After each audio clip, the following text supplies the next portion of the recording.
salam juga mudah-mudahan senantiasa Allah limpahkan, Allah curahkan kepada junjungan alam baginda Nabi Allah Muhammad sallallahu alaihi wasallam, sahabatnya, keluarganya dan kita selaku umat yang mudah-mudahan kita semuanya diberikan keistiqomahan.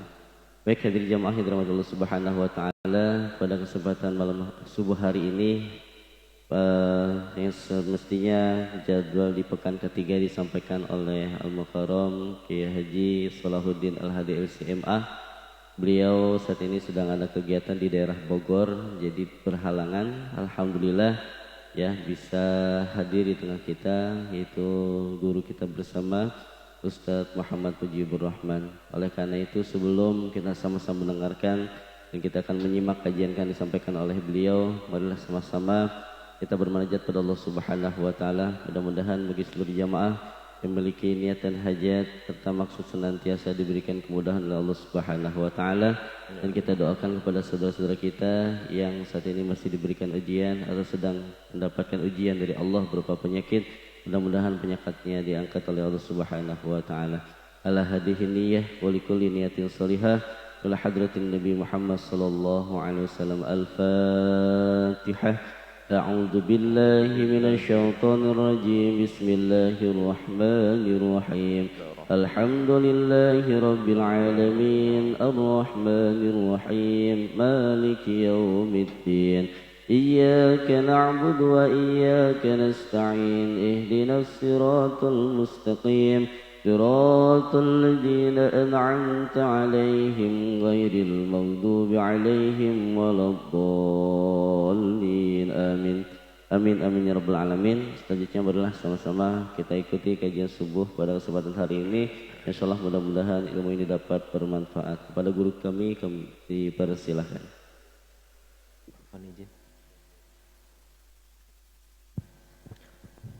Bismillahirrahmanirrahim. Ila hadratin nabiyil mustafa Rasulillah sallallahu alaihi wa alihi wa sahbihi wasallam wa ala alihi wa ashabihi wa azwajihi al-karam ila hadrati ikhwanihi minal anbiya wal mursalin wal awliya wash syuhada'i was salihin was sahabati Rasulillah ajma'in, khususan Sayyidina Abi Bakr as-Siddiq, Sayyidina Umar bin Khattab, Sayyidina Uthman bin Affan, Sayyidina Ali ibn Abi Talib radhiyallahu anhum ajma'in wa tabi'in wa tabi'in lahum bi ihsan yaumiddin wa ila hadrati jami'il malaikatil muqarrabin, khususan malaikat Jibril, malaikat Mikail, malaikat Israfil, malaikat Israel, wa ila hadrati jami'i masyayikhina wa asatidina wa muallimina wa khususan Syekh Abdul Qadir Al-Jilani, khususan Syekh Hasan Al-Adashani, khususan Syekh Ja'far bin Hasan Al-Barzanji, khususan Syekh Ali bin Muhammad Al-Habsyi, khususan Syekh Umar Faruq bin Imam, khususan Syekh Maimun Zubair Dahlan, wa khususan ila jami'il masyayikh saran wa ila jami' ahli kubur minal muslimin wal muslimat wal mu'minin wal mu'minat al-ahya'i minhum wal amwat, wa nakhusu khususan ila asy-Syaikh As-Sayyid Ahmad Ahsin Al-Misri. Al-Fatihah. A'udzu billahi minasy syaithanir rajim. Bismillahirrahmanirrahim. Alhamdulillahi rabbil alamin. Ar-Rahmanir Rahim. Maliki yaumiddin. Iyyaka na'budu wa iyyaka nasta'in. Ihdinas siratal mustaqim. صراط الذين أنعمت عليهم غير المغضوب عليهم ولا الضالين آمين. بسم الله الرحمن الرحيم. السلام عليكم ورحمة الله وبركاته. الحمد لله رب العالمين وبه نستعين على أمور الدنيا والدين. وصلى الله على سيد المرسلين سيدنا ومولانا محمد الفاتح لما أغلق والخاتم لما سبق ناصر الحق بالحق والهادي إلى صراطك المستقيم وعلى آله وصحبه حق قدره ومقداره العظيم لا حول ولا قوة إلا بالله العلي العظيم. قال الله تعالى في كتابه الكريم وهو أصدق القائلين. أعوذ بالله من الشيطان الرجيم. بسم الله الرحمن الرحيم. فمن يعمل مثقال ذرة خيرا يره ومن يعمل مثقال ذرة شرا يره. صدق الله العظيم وصدق رسوله النبي الحبيب الكريم ونحن على ذلك من الشاهدين والشاكرين والحمد لله رب العالمين. Hadratal mukarramin wal muhtaramin, para jamaah Masjid Al-Isra yang sama-sama saya muliakan, bila khusus kepada Ketua DKM Masjid Al-Isra beserta staf jajarannya yang saya muliakan, para tuan guru, dewan asatid, wabil khusus sahabat saya Al-Ustadz Endang Sumarna, semuanya yang hadir tanpa terkecuali, semoga dalam perlindungan Allah Subhanahu wa ta'ala. Alhamdulillah, kita senantiasa bersyukur kepada Allah Subhanahu wa ta'ala. Pada pagi hari ini kita diperkenankan oleh Allah, diberikan nikmat oleh Allah, bisa hadir di tempat yang mulia ini, bisa melaksanakan sholat subuh berjamaah dengan khusyuk wal khudu', disertai dengan zikir. Kemudian kita berdoa kepada Allah Subhanahu wa ta'ala. Man shallal isya fil jama'ati faka'annama qama nisfal lail. Barang siapa yang melaksanakan sholat isya berjamaah, maka seakan-akan dia melaksanakan ibadah sholat malam separuh. Wa man shalla subha fi jama'atin faka'annama shallal laila kullah. Barang siapa yang melaksanakan sholat subuh berjamaah, maka dia seakan-akan melaksanakan sholat malam sepenuhnya. Bahkan di hadis riwayat yang lain disebutkan, barang siapa yang melaksanakan sholat berjamaah wa jalasa fi halaqatil ilmi, kemudian dia duduk dalam halaqah ilmu, wa sami'a kalamullah, mendengarkan daripada kalamullah, wa amilah, dan juga mengamalkan, maka Allah Subhanahu wa ta'ala akan memberikan rezeki yang halal, yang baik, yang berkah, yang banyak. Bahkan Allah Subhanahu wa ta'ala akan membuatkan istana bagi orang tersebut di dalam surganya Allah Subhanahu wa ta'ala. Mudah-mudahan kita termasuk orang yang beruntung, amin ya rabbal. Berbicara tentang masalah syukur, tidak ada habisnya kita membahas syukur. Akan tetapi hidup ini akan terasa indah kalau misalkan kita mau bersyukur kepada Allah Subhanahu wa ta'ala. Kalau istilah Jawa, nerimo eng pandum. Tidak usah kita melihat kenikmatan orang lain, karena sebagian ulama mengatakan nikmat yang sebenarnya adalah ketika kita tidak melihat kenikmatan orang lain. Ya, kalau misalkan kita melihat kenikmatan orang lain kemudian kita memuji Allah Subhanahu wa ta'ala. Kita melihat saudara kita punya mobil, kemudian kita mengucapkan alhamdulillah, saudara saya punya mobil. Saudara kita punya rumah baru, saudara kita punya motor yang baru. Kita memuji Allah, alhamdulillah tetangga saya sekarang bahagia. Dulu mah ya Allah curhat mulu. Akan tetapi terkadang ada bisikan yang masuk ke dalam telinga kita, ada bisikan yang masuk ke dalam jiwa kita, tiba-tiba kita mengatakan, ya Allah, itu orang kok beli rumah baru padahal utang kemarin belum dibayar. Itu bisikan-bisikan yang itu yang membuat kita bahagia, apalagi membuat kita menderita. Makanya Gus Baha mengatakan nikmat yang sebenarnya adalah tidak melihat kenikmatan orang lain. Allah itu sudah memberikan kenikmatan kepada kita itu enggak terhitung. Tidak ada hitungannya. Makanya kalau misalkan ada orang mengatakan Allah memberikan ribuan nikmat, itu terlalu sedikit. Sebut saja kalau misalkan kita membahas masalah corona kemarin, berapa banyak orang yang membutuhkan tabung gas, betul apa enggak? Kalau kita, Masya Allah, kita diberikan oleh Allah Subhanahu wa ta'ala bisa bernafas dengan lega, kita bisa bernafas dengan baik, kita menghirup oksigen dari Allah Subhanahu wa ta'ala. Coba kalau misalkan kita mau hitung matematika, satu tabung harganya berapa Pak? 200.000? Berapa? Ada yang tahu? Ada yang kena corona? Samping saya kena corona. Ada yang tahu Ustaz, harganya tabung berapa? Dan itu bertahan cuma 3 jam, betul apa enggak? Saya dengar-dengar begitu. Taruh seumpama itu tabung gas tabung oksigen, tabung gas. LPG lah. Ya. Itu harganya 200.000, bertahan cuma 3 jam, 1 hari 24 jam, berarti 8 tabung yang kita butuhkan, 200 kali 8, butuhnya 5 hari, 1.600.000 kali 5, berapa itu? 8 juta. Ya. Lah kita setiap hari, setiap saat menghirup oksigen dari Allah Subhanahu wa taala gratis, orang bayar. Orang gelem syukur kebangetan. Betul apa enggak? Belum lagi mata kita bisa melihat apapun yang ada dalam pandangan kita. Keindahan-keindahan yang Allah ciptakan luar biasa. Belum lagi lisan kita, berapa banyak orang menggunakan lisannya untuk mencaci maki orang, padahal Allah Subhanahu wa taala memberikan kenikmatan yang berupa lisan supaya berzikir kepada Allah, mengucapkan syukur. Masya Allah. Ya. Maka dari itu nggak usah kita iri dengan orang lain. Apa yang kita alami sekarang itu nikmatin saja. Nggak usah kita melihat orang lain, nggak usah. Takutnya tambah iri, tambah dengki dan lain sebagainya. Karena apa yang Allah berikan sekarang ini itulah yang terbaik.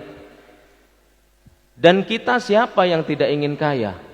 Betul apa enggak? Di sini ada yang enggak pengen kaya? Saya pengen kaya. Bapak enggak pengen kaya? Saya enggak pengen kaya Ustaz, tapi pengen cukup. Podo. Podo. Sama. Ya. Siapa yang nggak pengen kaya? Tapi ternyata Allah itu membuat kita ada yang kekayaannya banyak, rumahnya besar, ada yang punya mobil 2, ada orang yang punya mobil 1, ada orang punya motor 3, ada yang punya motor 1, bahkan ada yang tidak punya sama sekali. Ya, ini Allah memberikan porsinya masing-masing kepada kita. Maka dari itu nikmatilah apa yang diberikan oleh Allah Subhanahu wa taala. Karena Allah memberikan sesuatu yang kita butuhkan, bukan sesuatu yang kita inginkan. Betul? Maka dari itu kita terus bersyukur kepada Allah Subhanahu wa taala dengan kita senantiasa mendekatkan diri kepada Allah, menjalankan apa yang harus kita jalankan, melaksanakan perintah Allah dan juga perintah Nabi Muhammad sallallahu alaihi wasallam. Insyaallah kita semua ihdinas siratal mustaqim. Amin ya rabbal. Salawat salam semoga senantiasa tercurah limpahkan kepada baginda Nabi Muhammad sallallahu alaihi wa alihi wa sahbihi wasallam. Mudah-mudahan kita yang senantiasa mencintai Nabi Muhammad, semoga kita yang senantiasa mengikuti baginda Nabi Muhammad, yang senantiasa mengidolakan Nabi Muhammad sallallahu alaihi wasallam, insyaallah kelak di hari kiamat kita termasuk orang yang beruntung mendapatkan syafaatul uzma dari Nabi Muhammad sallallahu alaihi wasallam. Amin Allahumma amin. Hadirin jamaah yang dirahmati Allah Subhanahu wa taala. Nabi Muhammad pernah berpesan, kullukum ra'in wa kullukum mas'ulun an ra'iyatihi, fal imamu ra'in wa huwa mas'ulun an ra'iyatihi. Kullukum utawi sira kabeh, saben-saben sira kabeh iku ra'in, iku pemimpin. Wa kullukum lan utawi saben-saben sira kabeh mas'ulun iku bakal ditakoni sapa kullukum an ra'iyatihi saking kepemimpinane kullu. Fal imamu ra'in wa huwa mas'ulun an ra'iyatihi, imam juga ra'in. Imam bakal ditanya tentang kepemimpinannya. Kalian semua adalah pimpinan, kata Rasulullah sallallahu alaihi wasallam. Setiap dari kalian akan ditanya tentang kepemimpinan masing-masing sesuai dengan porsinya, sesuai dengan tugasnya. Fal imamu ra'in, imam, pemimpin adalah imam adalah pemimpin. Imam akan ditanya bagaimana cara kepemimpinannya. Warrajulu ra'in fi ahlihi, laki-laki adalah pemimpin di rumahnya. Wa huwa mas'ulun an ra'iyatihi, maka dia akan ditanya tentang bagaimana cara memimpin dalam keluarga. Wal mar'atu, perempuan adalah ra'iyah fi baiti zaujiyah, pangrekso. Apa bahasa Indonesiane pangrekso? Wis angger maca lah wis ya. Bingung kadang-kadang saya itu baca kitab pakai bahasa Indonesia. Fi baiti zaujiha, di dalam rumah suaminya. Wa hiya mas'ulatun an ra'iyatiha, maka dia akan ditanya bagaimana cara mengatur rumah tangganya. Wal khadimu ra'in fi mali sayyidihi. Khadim itu artinya pelayan, pembantu. Dia akan ditanya bagaimana cara untuk mengatur daripada harta tuannya. Wa huwa mas'ulun an ra'iyatihi wal ibnu ra'in fi mali abihi. Seorang anak itu adalah penjaga, pemimpin. Fi mali abiha, bagaimana akan ditanya tentang masalah harta orang tuanya. Fa kullukum ra'in wa kullukum mas'ulun an ra'iyatihi. Muttafaqun alaihi an Ibnu Umar. Intinya adalah kita ini adalah pemimpin, orang yang menjaga. Laki-laki pemimpin rumah tangga, maka kita akan ditanya bagaimana cara memimpin rumah tangga. Apakah yang dia kerjakan itu sesuatu yang baik, sesuatu yang halal atau tidak? Kenapa? Percuma kalau misalkan dia berangkat pagi pulang malam, apa yang dia lakukan adalah sesuatu yang haram. Karena apa yang dia dapatkan dari sesuatu yang haram akan diberikan kepada anak dan istrinya, maka itu akan ditanya oleh Allah Subhanahu wa taala, akan dihisab yang Gusti Allah. Hasibu anfusakum qabla an tuhasabu.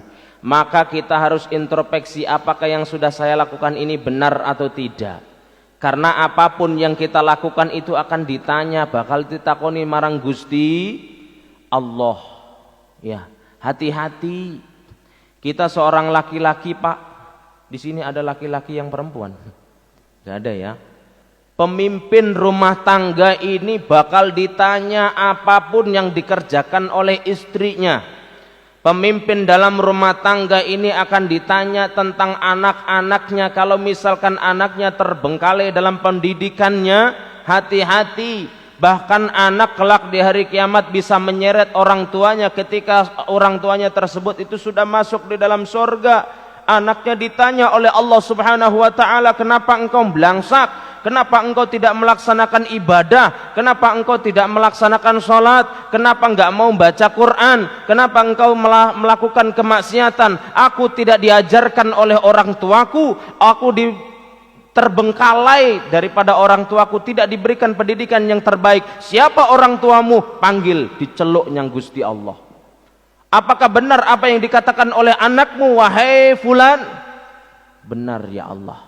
Maka engkau bertanggung jawab akan anakmu, maka engkau masuk ke dalam neraka bersama anakmu. Na'udzubillahi min dzalik. Hati-hati. Begitupun kita memberikan nafkah kepada anak kita, hati-hati. Ketika kita memberikan nafkah kepada anak dan istri kita, apakah nafkah kita ini halal atau tidak? Jangankan haram, syubhat pun hati-hati. Syubhat itu bainal halal wal haram, antara halal dan haram, nggak jelas, abu-abu. Apalagi perkara haram. Kalau bahasa orang Betawi itu makanan nggak bakal jadi daging. Kalau bahasa tasawufnya itu makanan tidak menjadikan keimanan kita meningkat kepada Allah. Justru kita itu malah jauh dengan Allah Subhanahu wa taala. Kalau yang kita hasilkan itu hasil yang kurang baik, makanya hati-hati. Ya. Itu akan menjadi penghancur diri kita. Na'udzubillah min dzalik. Kelak di hari kiamat ketika kita menghadap kepada Allah Subhanahu wa taala, meskipun kita melaksanakan ibadah, meskipun kita melaksanakan sholat, meskipun kita melaksanakan tahajud, apabila makanan kita bukan makanan yang halalan thayyiban minallahi subhanahu wa ta'ala, maka sholat kita akan ditolak oleh Allah. Kenapa? Di dalam tubuh kita masih ada perkara haram. Na'udzubillahi min dzalik. Apalagi ketika itu diberikan kepada anak-anak kita yang harusnya mereka itu makan perkara yang halal, ternyata yang kita hasilkan adalah perkara yang haram.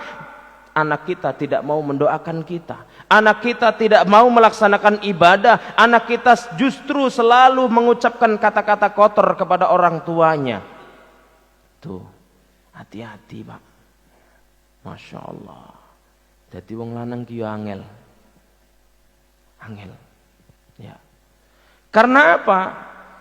Kalau misalkan kita sebagai laki-laki, sebagai suami dari istri, sebagai orang tua, bapak dari anak-anak, anak-anak kita tidak mau menggunakan jilbab, anak-anak kita tidak mau menutup aurat, sehelai rambut yang keluar dari kepalanya, yang kelihatan kepada orang yang bukan mahramnya, ajnabiyah, maka itu bisa menyeret daripada orang tuanya ke dalam neraka. Hati-hati.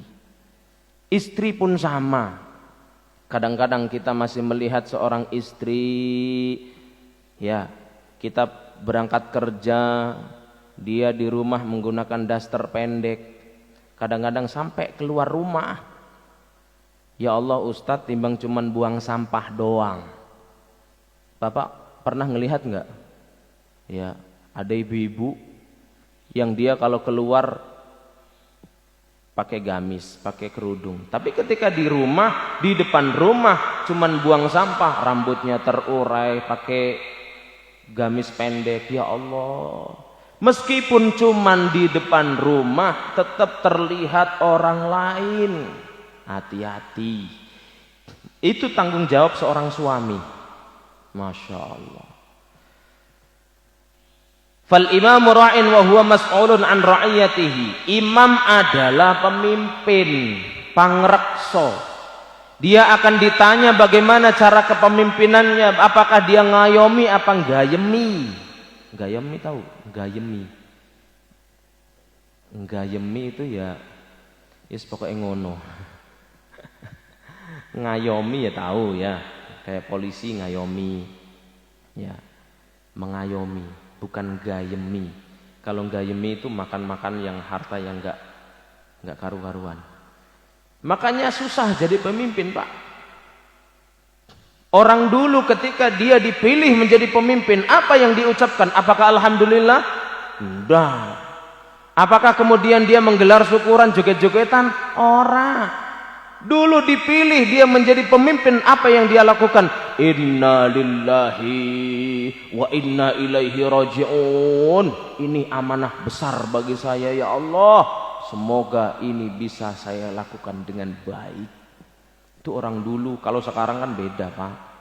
Ya saya nggak ngeritik orang-orang yang bersyukur, orang-orang yang menggelar syukuran. Cuman cara syukurannya ya kudune apik. Ojo joget-jogetan. Hati-hati, itu amanah besar itu. Menjadi RT saja berat. Ada yang pernah jadi RT di sini? Ustaz Endang pernah? Belum. Jadi kepala sekolah sekarang. Hati-hati. Saya kepala pondok ya. Masya Allah. Jadi RT aja susah. RT itu paling memimpin 50 kakak, 60 lah paling banyak. Ya Pak, bener apa enggak? Ya. 60 kakak itu macam-macam orangnya. Berbeda suku, berbeda budaya, berbeda cara untuk menyampaikan. Ada yang pelan caranya ngomong. Ada yang diem orangnya, ada yang ngomong terus. Ada begitu. Saya sering ngopi sama RT, sama RW juga pernah, sama lurah juga iya. Ya. Jadi RW juga sama. Itu dari sekian RT 8 RT biasanya, kadang ada yang 11. Itu kali 50. Ya, itu lebih berat lagi. Belum lagi jadi lurah, belum lagi jadi camat, belum lagi jadi bupati, belum lagi jadi wali kota, gubernur, presiden.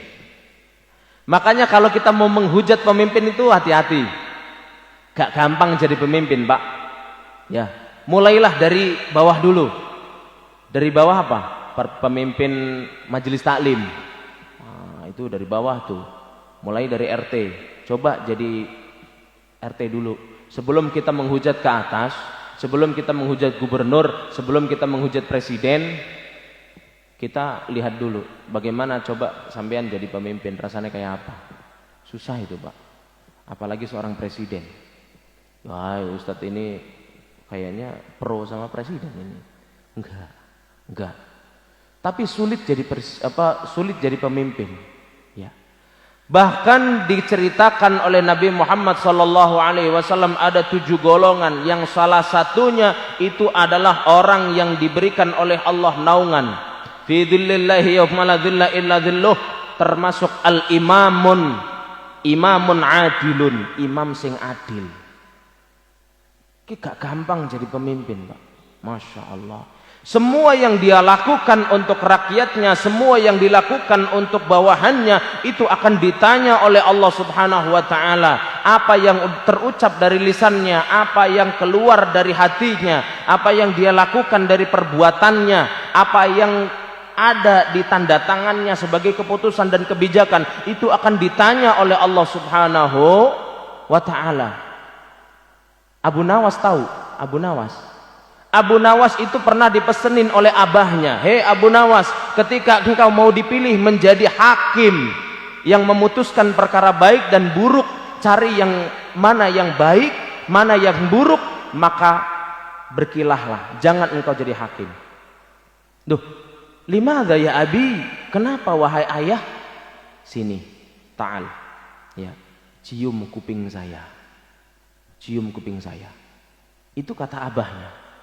Ketika dicium kuping kanan, itu wangi. Wah, wangi kupingnya. Ketika dicium kuping kiri, baunya luar biasa. Masya Allah. Itu kenapa wahai ayah? Karena ketika kita menjadi hakim, pasti kita memutuskan perkara yang baik, tapi orang yang ada di satunya ini, lawannya ini, dia akan kecewa dengan apa yang menjadi kebijakan kita, apa yang menjadi keputusan kita. Makanya jangan jadi hakim. Caranya bagaimana? Abu Nawas pura-pura mati waktu itu. Wah, Abu Nawas meninggal, akhirnya nggak jadi hakim. Pas dibilang Sultan Abdul Rashid nggak jadi hakim, langsung bangun lagi. Loh, kamu nggak jadi meninggal? Saya nggak mau jadi hakim, wahai Sultan. Seperti itu, Masya Allah. Kenapa? Berat Pak tanggungannya. Ketua DKM akan ditanya bagaimana cara memimpinnya, ya. Bagaimana cara orang nyaman masuk ke masjid? Sering kali saya sampaikan. Bagaimana cara kita melayani umat? Bagaimana kita memanjakan umat ketika masuk ke dalam masjid? Bagaimana cara orang-orang ini masuk ke dalam masjid dengan nyaman? Mereka berdoa, Allahumma gfirli. Allahumma gfirli. Gimana?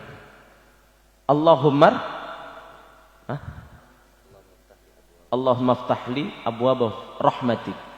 Ya, Allahumma gfirli waftahli. Lali aku wis. Masuk ke dalam masjid.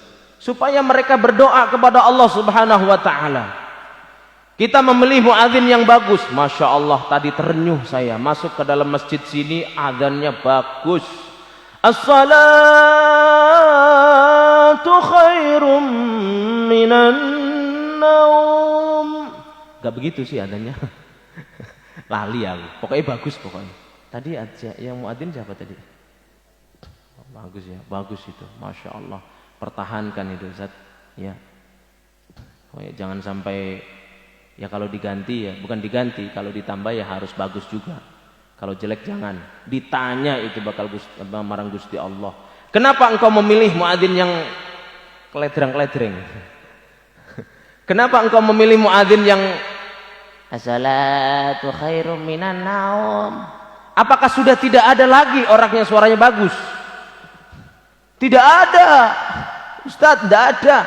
Apakah tidak ada kas masjid untuk bayar orang? Ayo. Kita lihat adzan Mekah, apakah ada yang jelek? Gak ada. Kita lihat adzan yang ada di YouTube, apakah ada yang jelek? Kita lihat ada yang di Trans TV, di TV One. Upin Ipin aja adzannya bagus kok. Masa Al Isra adzannya nggak bagus? Betul apa enggak? Masya Allah. Pertama kali yang saya protes kalau muadzinnya nggak bagus, Ustadz tendang. Karena beliau dekat dengan saya. Hati-hati. Kalau soundnya nggak bagus, pertama kali yang saya protes Haji Romdoni. Ini yang ngatur sound siapa Pak? Haji Romdoni ya. Saya protes itu. Makanya saya itu paling cerewet Pak. Di pondok kok soundnya nggak bagus. Yang saya Pak Haji Romdoni terus. Masya Allah. Karena urusannya dengan umat. Urusannya dengan umat. Berikan yang terbaik mereka. Mereka adalah tamu Allah Subhanahu wa ta'ala. Ya. Kalau perlu tulis selamat datang tamu Allah. Kalau perlu, kalau enggak ya enggak usah. Gitu. Supaya saking senangnya kita, ya Allah, buat orang-orang ketika masuk ke dalam masjid itu, ya Allah, nyaman ya masjidnya. Makanya saya bilang, ini saya nggak muji, saya bilang Al-Isra ini salah satu masjid terbaik yang pernah saya singgahi. Alhamdulillah. Wah, Ustadz Mujib mah modus. Saya serius Pak, soundnya nggak mengecewakan. Ketika jadi imam ya nggak berat. Saya siap 100 rakaat juga siap. Kalau bapak-bapak nggak siap ya saya nggak jadi siap. Ya, semua akan ditanya oleh Allah Subhanahu wa taala, penanggung jawabnya akan ditanya oleh Allah. Hati-hati. Makanya amanah itu berat. Ya. Wal mar'atu ra'iyatun fi baiti zawjiha wa hiya mas'ulatun an ra'iyatiha. Seorang perempuan akan ditanya bagaimana dia memimpin dalam rumah tangga. Artinya dia ketika orang yang dia cinta suaminya keluar rumah, apakah dia bisa menjaga kehormatan atau tidak? Apakah dia bisa menjaga daripada ibadahnya apa tidak? Maka Nabi Muhammad SAW itu memberikan kriteria yang sangat mudah bagi perempuan. Perempuan itu nggak usah neko-neko. Kata Rasulullah, lek wong wedok nglakoni salat 5 waktu, lek wong wedok nglakoni poso Ramadan, lek wong wedok iso njaga aurat, jaga kehormatan, lek wong wedok iso taat yang wong lanang, monggo milih swarga. Nomor 1, 2, 3, 4, 5 monggo terserah. Paham ora iki, Pak? Anak kecil nggak paham kan? Anak-anak nggak paham kan? Ora paham ya wis. Saya ulangi. Ketika seorang perempuan dia bisa melaksanakan 5 waktu sholatnya dohor, asar, maghrib, isya, subuh, dia bisa menjaga 17 rakaat dalam 1 hari. Ketika seorang perempuan bisa melaksanakan puasa Ramadan, kecuali haid, kecuali nifas, kecuali wiladah, kecuali dia itu nggak kuat gara-gara menyusui, hamil dan lain sebagainya. Ya. Ketika seorang perempuan dia bisa menjaga kehormatannya, menjaga auratnya yang harusnya ditutup, ya, tidak boleh terlihat orang lain. Ketika seorang perempuan bisa menghormati suaminya, taat yang wong lanang, maka dia dijamin oleh Allah Subhanahu wa taala masuk ke dalam surga. Silahkan pilih yang mana saja. Ini jarene Kanjeng Nabi. Ini kata Rasulullah sallallahu alaihi wasallam. Tapi angel dalam pelaksanaannya, ini angel. Melaksanakan ibadah salat 5 waktu, apakah salatnya khusyuk apa ndak? Apakah Fatihah wis bener apa urung? Bismillahirrahmanirrahim. Alhamdulillahi rabbil alamin. Ar-Rahmanir-Rahim. Ghairil maghdubi alaihim waladdallin. Apakah bacaannya wis bener apa urung? Apakah gerakannya sudah betul apa enggak? Apakah sholatnya ini sah apa enggak? Apakah wudunya sudah benar apa enggak? Ini yang penting. Ya. Ikhlas. Kemudian puasanya pun sama, apakah puasanya diterima apa enggak? Yes. Yang ketiga, apakah dia bisa menjaga kehormatannya apa tidak? Ini. Apakah dia bisa menutup auratnya apa tidak? Makanya ini tugas laki-laki, tugas bapak, tugas suami. Ya, memberikan ilmu kepada istri. Kalau enggak, datang ke majelis taklim, nanya kepada ustadz ustazah supaya ngerti ilmunya. Apakah seorang istri bisa menjaga rasa hormatnya kepada suami apa enggak? Nah sekarang mohon maaf, banyak seorang istri yang membentak suaminya, banyak seorang istri yang membantah suaminya, banyak seorang istri yang suaranya lebih tinggi daripada suaminya. Naudzubillah min dzalik. Awas, itu bisa menghapus segala ibadah yang pernah dia lakukan. Naudzubillah. Hati-hati. Makanya masih ingat ada satu cerita bahwasannya di zaman Rasulullah ada seorang perempuan, orang tuanya sakit, ibunya sampai meninggal. Ketika sakit dia ngutus daripada utusan datang ke anaknya perempuan tersebut. Assalamualaikum, waalaikumsalam warahmatullahi wabarakatuh. Ya fulana, aku diutus oleh ibumu supaya datang menemuimu, engkau pulang ke rumah nengok ibumu karena ibumu sakit. Apa yang dia baca, apa yang dia ucapkan? Ya fulanah, mohon maaf saya tidak bisa keluar dari rumah. Kenapa engkau tidak bisa keluar dari rumah? Padahal itu ibumu. Kata dia adalah suamiku telah berpesan bahwasannya ketika dia berangkat dari rumah, sebelum dia pulang, maka aku tidak boleh keluar rumah. Aku harus komitmen. Pulang itu utusan. Pas waktu sakaratul maut, ibunya ngutus lagi. Dia bilang, ya fulanah, ibumu sekarat, sakaratul maut. Apakah engkau tidak mau melihat seorang ibumu? Mohon maaf, aku tidak bisa. Kenapa? Suamiku bilang, jangan pulang, jangan keluar kalau misalkan aku belum pulang ke rumah. Sampai orang tuanya meninggal, ibunya meninggal. Ini enggak tanggung-tanggung, ibunya loh. Ya.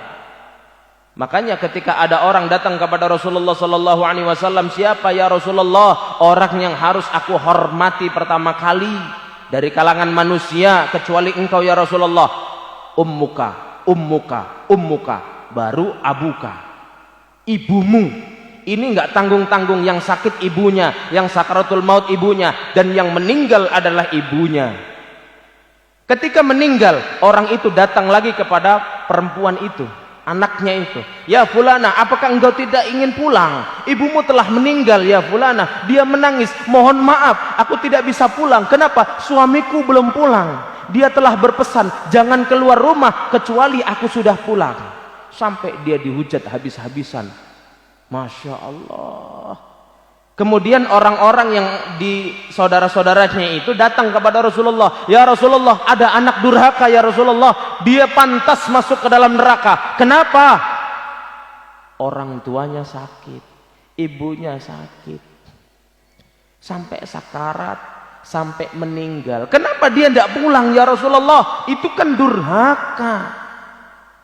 Kata Rasulullah sallallahu alaihi wasallam, ibunya dosa-dosanya diampunkan oleh Allah Subhanahu wa taala, masuk ke dalam surganya Allah. Kenapa ya Rasulullah kok bisa seperti itu? Karena dia punya anak yang solihah. Ya. Tapi kan dia durhaka kepada orang tuanya. Itu tidak durhaka. Dia itu taat kepada suaminya. Nah, menemui orang seperti ini angel Pak zaman sekarang. Betul apa enggak? Betul apa betul? Suami berangkat kerja udah WA-an. Ntar senam ya. Obik jam 8. Ya Allah, makanya usahakan apa-apa itu izin sama suami. Ini mah bapak-bapak semua ya. Ibu-ibu di rumah. Dengar apa enggak? Di atas. Dengar apa enggak ibu-ibu? Apa-apa harus izin kepada suami. Bahkan ketika kita memberikan sesuatu kepada pengemis, bahkan kita memberikan sesuatu kepada orang lain, izin sama suami.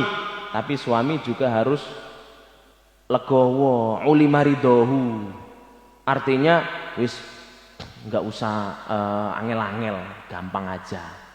Jangan merasa jadi suami kemudian akhirnya apa-apa kamu harus izin sama saya. Kata Ustadz Mujib, bukan kata saya itu, ya. Kata Nabi Muhammad sallallahu alaihi wasallam. Karena begitu beratnya tugas seorang suami, makanya ketika dia mengucapkan qabiltu nikahaha wa tazwijaha bil mahril madhkuri halan, saya terima nikahnya fulana binti fulan dengan mas kawin tersebut dibayar tunai, aras langsung goncang, langit sampai sab 7 goncang semuanya. Cuman gak kelihatan. Ya. Kenapa? Malaikat menangis melihat perjanjian itu. Itu sama saja dia itu menanggung segala dosa yang dilakukan oleh perempuan. Masya Allah.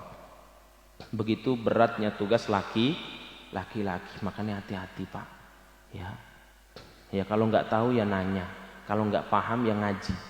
Biar tahu. Tugasnya laki-laki apa, tugasnya perempuan apa. Makanya ketika saya disuruh untuk memberikan pencerahan atau memberikan nasihat pernikahan, saya pasti ngomong begini. Suami harus tahu tugasnya sebagai suami, istri harus tahu tugasnya sebagai istri. Udah, itu beres. Ya. Suami harus menghormati istri, istri harus menghormati suami. Suami harus bisa menjaga kehormatan istri, istri pun harus bisa menjaga kehormatan suami. Itu harus tahu kewajibannya masing-masing. Ya. Wal khadimu ra'in fi mali sayyidihi wa huwa mas'ulun an ra'iyatihi wal ibnu ra'in fi mali abihi wa huwa mas'ulun an ra'iyatihi fa kullukum ra'in wa kullukum mas'ulun an ra'iyatihi. Anak juga pangreksa dari orang tuanya. Pak, jangan dikira anak itu bukan tanggung jawab kita. Bahkan dia pun punya tanggung jawab. Ya Pak ya, hati-hati Pak. Anak itu Masya Allah, kalau dia diberikan amanah oleh orang tuanya, sudah dimasukkan ke dalam pesantren, sudah diberikan pendidikan yang terbaik, kok dia ternyata tidak bisa menjaga amanah yang diberikan orang tuanya, maka dia akan dihisap oleh Allah Subhanahu wa ta'ala. Ini kalau sudah diberikan amanah oleh orang tuanya. Kecuali kalau orang itu, anak tersebut tidak diberikan amanah, tidak diberikan pendidikan yang terbaik oleh orang tuanya. Ini beda urusan. Hati-hati. Makanya kita sebagai orang tua hati-hati memberikan pendidikan. Masukin anak ke dalam pesantren. Pesantren mana? Mana aja. Ustadz promosi, ya. Darul Fuqaha Indonesia. Di sini alhamdulillah ada si Abi ya. Pak Nanto. Alhamdulillah. Pak, apa yang dilakukan oleh santri? Kita tahu sendiri. Kenapa? Saya kepala pondok, Ustadz tentang kepala sekolah. Saya tahu apa yang dilakukan oleh santri. 3:30 sudah bangun. Apa yang dia lakukan? Melaksanakan sholat tahajud 10 rakaat. Enggak tanggung-tanggung. Patang rakaat wayabot. 10 rakaat Pak. Masya Allah. Sholat witirnya 3 rakaat. Sholat witir itu diceritakan barang siap orang yang melaksanakan sholat witir itu lebih baik daripada melaksanakan qabla subhi 2 rakaat. Kita tahu sebelum subuh kita melaksanakan 2 rakaat saja. Qobliyah subuh itu ganjarannya lebih baik daripada dunia seisinya. Apalagi melaksanakan sholat witir. Wong kita melaksanakan sholat witir ya pas poso tok, pas Ramadan saja. Betul apa enggak? Kalau hari-hari biasa ya blong terus. Santri fi kulli yaumin wa lailatin, setiap hari dia melaksanakan sholat tahajud Pak. Masya Allah. Sampai pernah ada ibu-ibu curhat sama saya, Ustadz salahkah saya kalau misalkan saya itu melaksanakan ibadah sholat tahajud itu gara-gara anak saya? Enggak salah, itu bagus. Kenapa? Anak jadi wasilah, semangat, motivasi ibu melaksanakan sholat tahajud.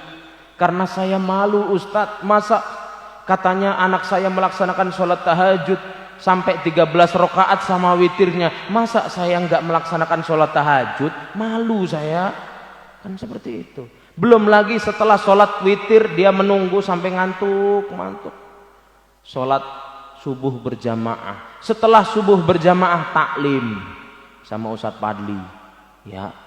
Setelah itu ada yang ngapalin, ada yang baca Quran, ada yang nulis tugas, ada yang nulis kitab, ada yang baca kitab, macam-macam. Ada yang siap-siap mandi, ada yang siap-siap sarapan, sekolah SMP ngaji lagi, sholat duha 4 rakaat, ngaji tilawati 2 jam, kemudian ngaji fikih, ngaji bahasa Arab, ngaji tok. Sholat duhur berjamaah, sholat asar berjamaah, sholat maghrib berjamaah, malam Jumat sholat tasbih. Pernah kita melaksanakan sholat tasbih? Boro-boro Pak, susah. Itu anak kita kalau di pesantren. Pesantren mana saja insya Allah mengajarkan kebaikan. Amin ya robbal. Kecuali pesantren yang mengajarkan bom-boman, beda lagi itu ya. Karena ada jebolan pesantren. Saya jebolan pesantren diperintahkan untuk jihad fi sabilillah, ngebom. Ya Allah, jihad zaman akhir ini adalah melawan hawa nafsu. Masya Allah. Semua akan ditanya oleh Allah Subhanahu wa ta'ala. Maka dari itu ayo kita bertanya pada diri kita masing-masing, sudahkah kita melaksanakan apa yang harus kita lakukan? Sudahkah kita sudah melaksanakan perintah Allah? Sudahkah kita menjalankan apa yang disampaikan oleh Rasulullah sallallahu alaihi wasallam? Jika kita malas, semoga diberikan semangat oleh Allah. Jika iman kita menurun, semoga ditingkatkan oleh Allah. Jika ketakwaan kita menipis, semoga ditebalkan oleh Allah. Dan wabil khusus kita semoga diberikan istiqomah menjalankan perintah Allah. Amin ya rabbal. Al-Fatihah. أعوذ بالله من الشيطان الرجيم بسم الله الرحمن الرحيم الحمد لله رب العالمين الرحمن الرحيم مالك يوم الدين إياك نعبد وإياك نستعين اهدنا الصراط المستقيم صراط الذين أنعمت عليهم غير المغضوب عليهم ولا الضالين آمين استغفر الله العظيم استغفر الله العظيم استغفر الله العظيم اللهم صل وسلم على وكريمنا شفيعنا وذخرنا ومولانا محمد الحمد لله رب العالمين حمدا يوافي نعمه ويكفي مزيده يا ربنا لك الحمد اللهم إنا نسألك رضاك والجنة ونعوذ بك من سخطك والنار اللهم انفعنا بما علمتنا وعلمنا ما ينفعنا سبحانك لا علم لنا إلا ما علمتنا إنك أنت العليم الحكيم اللهم إنا نسألك سلامة في الدين وعافية في الجسد وزيادة في العلم بركة في الرزق وتوبة قبل الموت ورحمة عند الموت مغفرة بعد الموت اللهم هون علينا في سكرات الموت والنجاة من النار والعفو عند الحساب ربنا آتنا في الدنيا حسنة وفي الآخرة حسنة وقنا عذاب النار وصلى الله على سيدنا محمد النبي الأمي وعلى آله وصحبه وبارك وسلم والحمد لله رب العالمين سبحانك اللهم وبحمدك أشهد أن لا إله إلا أنت أستغفرك وأتوب إليك Walafu minkum ihdinas suratal mustaqim. Terima kasih atas segala perhatian. Mohon maaf atas segala kekhilafan dan kesalahan. Wallahul muwafiq ila aqwamit thoriq. Wassalamualaikum warahmatullahi wabarakatuh. Waalaikumsalam warahmatullahi wabarakatuh. Alhamdulillahirabbil alamin. Demikian jemaah sekalian untuk kajian subuh kita pada hari ini. Ini disampaikan oleh guru kita Al-Mukarram Ustaz Muhammad Mujibur Rahman. InsyaAllah mudah-mudahan kita bisa mengamalkan dalam kehidupan sehari-hari. Dan nanti untuk ba'da maghrib, jangan lupa sama-sama kita ikuti kembali kajian rutin yang akan disampaikan oleh Ustaz Muhammad Ajib. Ini Muhammad Mujib, ya, Mujib Ajib. Ya. Jadi nanti sore InsyaAllah kita ngaji bersama Ustaz Muhammad Ajib, ya, LCMA. Baik jemaah sekalian, tadi sudah tutup dengan doa dan juga kafaratul majlisnya. Kita baca istighfar dan alhamdulillah bersama-sama. Astaghfirullahaladzim, astaghfirullahaladzim, astaghfirullahaladzim min kulli dzambin adzim wa atubu ilaih. Alhamdulillahi rabbil alamin. Silakan jemaah sekalian untuk mengambil santapan jasmaninya.